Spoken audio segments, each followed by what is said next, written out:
Olá, irmãos! Saúdo cada um de vocês com a graça e a paz de nosso Senhor Jesus Cristo, amém? Meu nome é Miriam Anitta, estamos aqui para estudarmos um texto chamado O que Traz Esperança. Esse texto foi escrito pelo irmão Ney Ladeia, não foi escrito por mim, e foi escrito para o Manancial, que é um livro publicado pela União Feminina Missionária Batista do Brasil, que oferece mensagens escritas através da palavra de Deus, que é a Bíblia, com o objetivo de inspirar, confortar, fortalecer e edificar espiritualmente a sua vida e a minha vida. Bom, como não foi eu que escrevi o texto, foi ele, né? O que eu faço? Eu leio com os irmãos e conto aquilo que eu entendi. Tá bom? Então eu gosto sempre de relembrar que você tem que estar atento aí à passagem bíblica, que hoje é Lamentações 3, de 19 a 25. Fica bem atento, porque o Senhor pode falar de modo diferente ao seu coração. E aquilo que eu entendi pode não servir especificamente para a sua vida, apesar de servir para mim, tá bom? Então, antes de orarmos, eu quero solicitar para vocês que compartilhem esse nosso devocional, para que outras pessoas possam descobrir o que traz esperança, outras pessoas possam ter contato com a palavra de Deus, as que já conhecem a palavra de Deus possam ser edificadas por ela. Já que, como eu gosto de dizer todos os dias, e que está na Bíblia, né? A palavra de Deus não volta vazia. Ou ela é para salvação, ou ela é para perdição. Vamos orar? Ó Deus, nós pedimos que realmente nós possamos compartilhar a Tua palavra e que ela possa produzir frutos que te agradem. Obrigada, Senhor, pela oportunidade de estudarmos, que nós possamos compreender o que Tu tens para nós hoje. Em nome de Jesus que pedimos. Amém. Meus irmãos, então, como eu havia dito, nós vamos ler Lamentações, capítulo 3, de 19 a 25.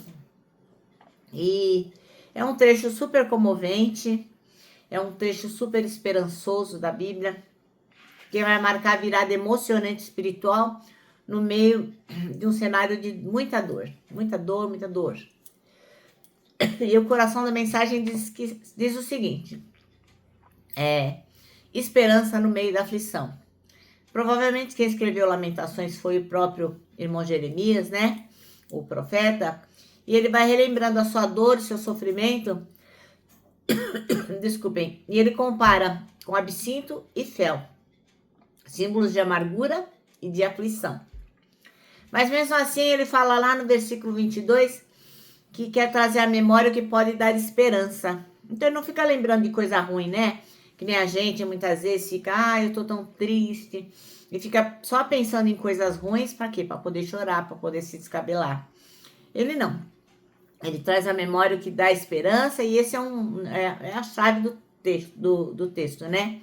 Esse trecho aí é o que abre as portas, porque isso é uma escolha consciente de lembrar do quê? Da fidelidade de Deus, em vez da gente se afundar no desespero. Eu não tenho emprego, eu preciso pagar minhas contas, eu preciso de um marido, eu preciso de um namorado, eu preciso de saúde. E a gente precisa realmente de um monte de coisas, né? Mas se nós ficarmos só focados naquilo que precisamos e naquilo que não temos condições de conseguir, nós ficamos desesperados. Então nós temos que nos lembrar conscientemente da fidelidade de Deus. Por quê? Porque as misericórdias de Deus são renovadas todos os dias, né? Lá no versículo 22 a gente vai ver que o irmão Jeremias diz que toda manhã as misericórdias elas se renovam, e por causa dela é que a gente não é consumido. Isso quer dizer o quê? Que em meio ao caos é o amor constante de Deus que vai sustentar a gente, né? E que bom saber que elas se renovam todas as manhãs, mostrando que um novo dia traz uma nova chance de a gente recomeçar, né? Um dia nunca é igual ao outro. E também é importante nós lembrarmos o que está no versículo 23 e 24, que nós vamos ler já, que fala sobre a fidelidade e a bondade de Deus. O irmão Jeremias reconhece: grande é a tua fidelidade. Mesmo quando tudo parece perdido, Deus permanece fiel. E ele fala lá no versículo 29 24, que o Senhor é a minha porção. Olha que coisa bonita, né? Isso quer dizer o quê? Que o Senhor é o sustento, é a verdadeira fonte de sustento e de segurança. E aí ele vai concluir o quê? Lá no versículo 25. Que o Senhor é bom e aqueles que têm esperança em Deus, esperam por Ele, vão ser abençoados, né? Toda alma que o busca vai ser abençoada. Então, em geral, no total, aquilo que a gente vai aprender. Que esse trecho que a gente lê vai ensinar a gente que mesmo em tempos de dor, de desolação e de todos os desafios que a gente enfrenta, a esperança nasce da lembrança da misericórdia e da fidelidade de Deus. Esse trecho é um convite à confiança, à paciência e à renovação da fé. Vamos ler? Lamentações 3, 19 a 25. E diz assim, ó. Lembra-te da minha aflição e do meu pranto, do absinto e do fel. Minha alma certamente disso se lembra e se abate dentro de mim. Disto me recordarei na minha mente, por isso esperarei. As misericórdias do Senhor são a causa de não sermos consumidos, porque as suas misericórdias não têm fim. Novas são cada manhã, grande é a sua fidelidade. A minha porção é o Senhor, diz a minha alma, portanto esperarei nele. Bom é o Senhor para os que o esperam por ele, para a alma que o busca. Amém? Bom, irmãos, então, o irmão Neiladé diz assim, que quando ele estava acabando o seminário, ele começou a dar aula de ensino religioso no Colégio Batista no local onde ele mora, lá, que era em Recife, que ele morava, não sei. Aí ele fala que uma vez ele contou para as crianças a história de Jonas. Lembra daquele que foi engolido por um peixe grande, que não quis obedecer ao Senhor? Então, o que ele fez? Ele quis fazer diferente. Ele não contou a história toda. Quando Jonas estava lá no fundo do mar e orou ao Senhor, aí ele parou de contar e falou para as crianças: e o que vocês fariam se vocês fossem Deus? O que vocês acham que Deus deveria fazer?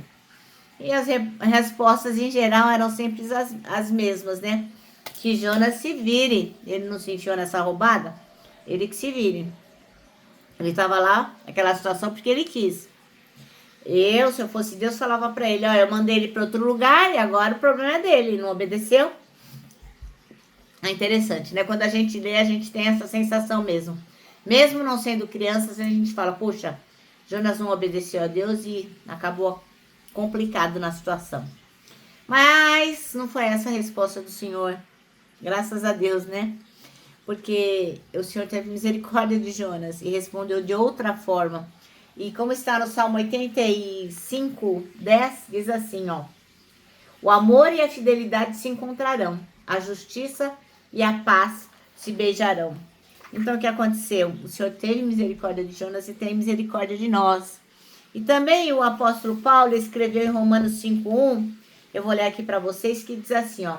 Tendo sido, pois, justificados pela fé, temos paz com Deus por nosso Senhor Jesus Cristo.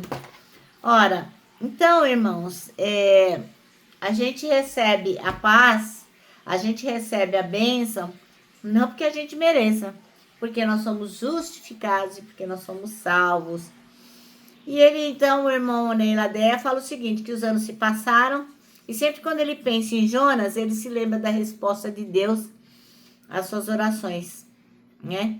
E ele lembra da resposta de Deus às nossas orações, que não são definidas pelo que a gente merece, mas pela misericórdia de Deus na nossa vida.